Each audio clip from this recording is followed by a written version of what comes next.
Hello everyone and welcome back to another AFK journey video. So I just wanted to make a quick one showing you the teams you can use for the battle drills we currently have, which is the Verdshroom Grove. We're going to be going over the infographic made by Yapala and the Tooth Fairy because it is just an excellent way to represent where to use these teams and what exactly teams to be running. So we're going to get right into it. We have the two different earlier teams, which are going to be the AoE tower teams and the elite tower teams. You can see they're going to be coded with a purple hexagon for the AoE towers, which are C2 and L3, and then you have the elite towers, which are going to be a green square. And these are the teams that you can run for it. They'll be on the screen right now. So the AoE towers, you're just going to keep running these AoE teams. Basically, either an Iron team, with Shamir as a damage dealer, or an Almas team with Siren, Carolina as damage dealers, depending on what you have available. Then you have the elite towers, which are going to be 4 different towers here.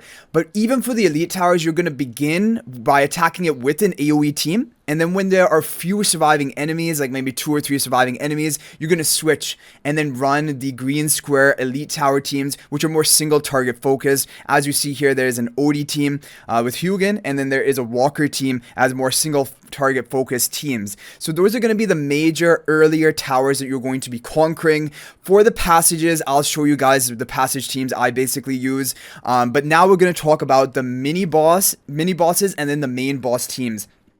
So for the mini bosses, there are 2 of them. One is the Abyssal Penitent, and this is going to be the red circle. And the teams you want to run here are going to be either an Odie Hugin team that you see on the screen, or you can run a Walker Sinbad team. These are the 2 top performing teams from the previous rotation we had for the Abyssal Penitent, and they're both kind of actually pretty free-to-play friendly. For the Walker team, the recommended is the Elderbow spell, but Blade Ring is also kind of a second best. Now for the other mini boss, which is the Abyssal Reaper, and for the main boss himself, there are going to be 3 different teams you can run. And the credit for the teams is going to be right here. So one of them is going to be a Hugin team with Odie and the Elderbow spell. Thorin for that debuff. And Lightbearer faction talents, which are good here. The second team is going to be a Shamira damage dealer team with Rainier and position swapping the Talene. If you don't have Talene, for example, you can run it even at lower copies because the major damage is coming from Shamira, or you could replace Talene for some other Celestial Hypogene you have. But this is a Rainier Mythic Plus team, so it is more of a pay-to-win team. And then we have finally a Walker team, which is going to be good for the Abyssal Reaper mini boss and the main boss. This is going to be having Sinbad on the faction talent tile, Walker off of it, Sonya buffing up both of them, and then you have Nicole up front and Kruger.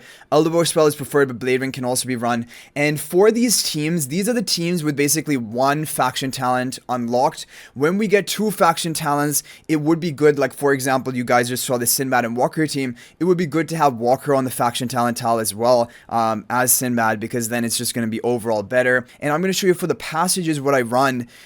Basically, I just run 3 heroes of the same faction.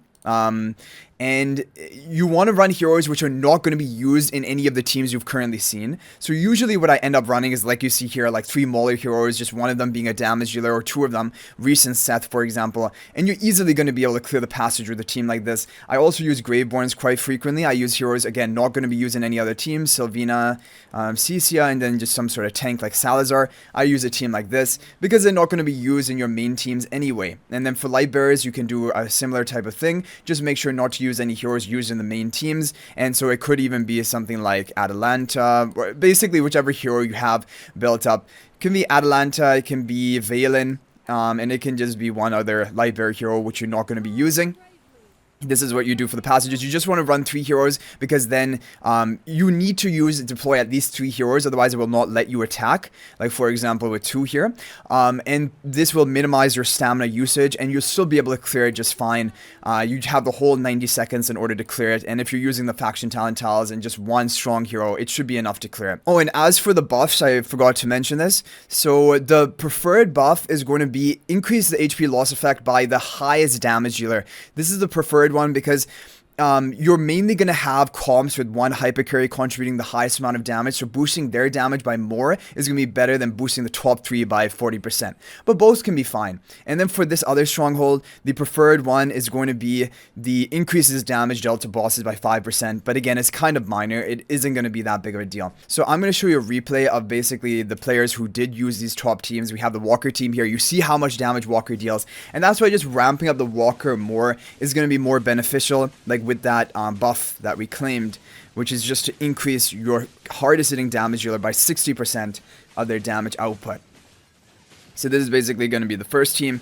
Leica is going to increase the attack speed of Walker, which the whole comp is basically just increasing the attack speed of Walker in order to increase his damage, and also having Sonya buff him, and then Sinbad for the debuffs.